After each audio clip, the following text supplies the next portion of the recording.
Kerala state service pensioners അസോസിയേഷന്റെ നേതൃത്വത്തിൽ Kottayam sub treasury office പടിക്കൽ ജനവിരുദ്ധ ബഡ്ജറ്റ് കത്തിക്കൽ സമരം നടത്തി.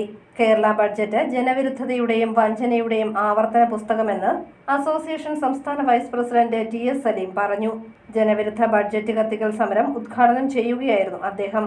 വഞ്ചന ആവർത്തിക്കുന്ന ഈ ബഡ്ജറ്റിൽ പൊതുസമൂഹത്തിനും സർവീസ് പെൻഷൻകാർക്കും സർക്കാർ ജീവനക്കാർക്കും ക്ഷേമ പ്രവർത്തനങ്ങൾ നിഷേധിക്കുന്ന സമീപനമാണ് കാണുന്നതെന്നും അദ്ദേഹം പറഞ്ഞു. പെൻഷൻ സമൂഹവും അധ്യാപകരും ജീവനക്കാരും ഈ ബഡ്ജറ്റിനെ വളരെ പ്രതീക്ഷയോടുകൂടി നോക്കിക്കണ്ടു. വിലക്കയറ്റം കൊണ്ട് പൊറുതിമുട്ടിയ സംസ്ഥാനത്ത്, നികുതി ഭാരം കൊണ്ട് പൊറുതിമുട്ടിയ ഈ സംസ്ഥാനത്ത് ജനങ്ങളുടെ ദൈനംദിന ജീവിതം ദുസ്സഹമായിരിക്കുന്ന സാഹചര്യത്തിൽ അവർക്ക് കൈത്താങ്ങാകുമെന്ന് കരുതിയ ഈ ബഡ്ജറ്റ് ജനവിരുദ്ധമായി മാറ്റിക്കൊണ്ട് ജനവിരുദ്ധ സർക്കാർ കഴിഞ്ഞ 9 വർഷമായി തുടരുന്ന നടപടി ഇപ്പോഴും തുടരുന്ന ഒരു അവസ്ഥയിലേക്കാണ് കൊണ്ടുപോയിട്ടുള്ളത്.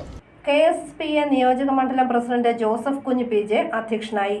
Sabu Mathew, KG Prasannan, Muhammad Ansari, Sunny Thomas, Harilal Koyikkal, Narayanan Namboothiri, Abdul Khader, PJ George, Johns T Alexander എന്നിവർ പ്രതിഷേധ സമരത്തിൽ പങ്കെടുത്തു.